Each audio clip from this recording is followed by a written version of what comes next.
غیبت کرنا بہت سخت معاملہ ہے۔ حدیث پاک کے اندر ایک واقعہ آتا ہے کہ ایک مرتبہ ایک سفر پر سیدنا صدیق اکبر رضی اللہ تعالیٰ اور سیدنا عمر فاروق رضی اللہ تعالیٰ تشریف لے گئے۔ آپ علیہ الصلوۃ والسلام بھی ساتھ تھے۔ ایک شخص جو ہے آپ علیہ الصلوۃ والسلام اور ان حضرات شیخین رضی اللہ تعالیٰ عنہما کا خادم تھا۔ اس کا کام تھا کہ دونوں حضرات کا کھانا بنانا۔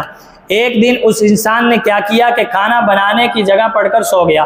حضرت ابوبکر صدیق رضی اللہ تعالیٰ اور حضرت عمر فاروق رضی اللہ تعالیٰ باہر تشریف لائے، دیکھا کہ وہ انسان سویا ہوا ہے۔ آپس کے اندر بات کی، کہا کہ دیکھیں یہ کیسے سو رہا ہے جیسے گھر میں سوتا ہے۔ بات پر توجہ دینا، کیا بات کی ہے؟ حدیث میں آتا ہے صرف یہ الفاظ کہے کہ دیکھیں کیسے سو رہا ہے جیسے گھر میں سوتا ہے، یعنی ایسے بے فکر ہو کر سو رہا ہے جیسے انسان گھر میں بے فکر ہو کر سوتا ہے۔ یہاں اس کا کام ہماری خدمت کرنا تھا، یہاں اس کا کام کھانا بنانا تھا، کھانا بنانے کی جگہ بے فکر ہو کر سویا پڑا ہے۔ صرف اتنی بات کی، بات کرنے کے بعد اس انسان کو اٹھایا، کچھ نہیں کہا اسے۔ اٹھانے کے بعد اسے کہا کہ اللہ کے نبی صلی اللہ علیہ وسلم کی خدمت میں جائیے، جا کر عرض کیجئے کہ یا رسول اللہ صلی اللہ علیہ وسلم آپ کے پاس سالن تھا، اگر کچھ بچا ہوا ہو تو آپ ہمیں عنایت فرما دیجئے تاکہ ہم وہ سالن جو ہے نوش کر لیں، تاکہ ہم اس سالن سے کھانا کھا لیں۔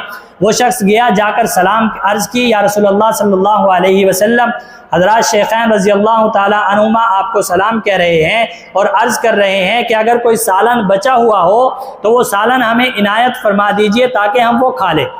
حدیث پاک کے الفاظ ہیں یہ۔ اللہ کے نبی صلی اللہ علیہ وسلم نے فرمایا کہ جاؤ اور جا کر ان دونوں کو میرا سلام کہو، سلام کہنے کے بعد کہو کہ سالن تو تم کھا چکے ہو۔ وہ شخص گیا، جا کر کہا کہ اللہ کے نبی صلی اللہ علیہ وسلم سلام فرما رہے ہیں اور ساتھ میں فرما رہے ہیں کہ سالن تو تم کھا چکے ہیں۔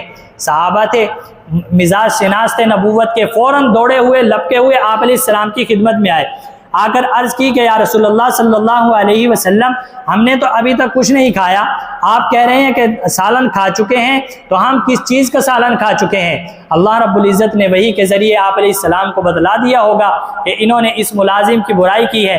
آپ علیہ السلام نے فرمایا اللہ کی قسم، اس رب کی قسم جس کے قبضے قدرت میں میری جان ہے، تم دونوں اپنے اس بھائی کے گوشت کا سالن کھا چکے ہو اور میں تمہارے دانتوں کے درمیان اس کے گوشت کے ٹکڑے دیکھ رہا ہوں۔ یہ حدیث کے الفاظ ہیں۔ برائی کتنی کی؟ صرف اتنے الفاظ کہے کہ ایسے سو رہا ہے جیسے گھر میں سوتا ہے۔ برائی اتنی سی برائی کی، آپ علیہ الصلوۃ والسلام نے فرمایا کہ میں تمہارے دانتوں کے درمیان اس بھائی کے گوشت کے ٹکڑے کو دیکھ رہا ہوں۔ اتنی سخت بات ہے۔ پھر صحابہ کرام نے عرض کیا رسول اللہ صلی اللہ علیہ وسلم آپ ہمارے لیے اللہ سے بخشش کی دعا فرما دیجئے تاکہ اللہ رب العزت ہمیں بخش دیں، معاف کر دیں، ہم سے غلطی ہو گئی ہے۔ پھر دیکھیں کہ آپ علیہ الصلوۃ والسلام نے کیا فرمایا؟ فرمایا کہ بخشش کی دعا کروانی ہے اسی بھائی کے پاس جاؤ جس کی آپ نے غیبت کی ہے۔ صحابہ کرام ہیں، چہیتے صحابہ کرام ہیں، حضرات شیخین رضوان اللہ تعالی علیہ مجمعین ہیں اور سب سے بڑے صحابہ کرام ہیں۔ اتنی سی بات کی، فرمایا میں بخشش کی دعا نہیں کروں گا، جس کی حق تلفی کی ہے اس کے پاس جاؤ اور اسے کہو کہ تمہارے لیے اللہ کے حضور ہاتھ اٹھائے اور بخشش کی دعا کرے۔ اگر وہ کرے گا معاف کرے گا، اور پھر جو ہے بخشش کی دعا کرے گا تو اللہ معاف کریں گے، وگرنہ جو ہے اللہ رب العزت معاف نہیں فرمائے۔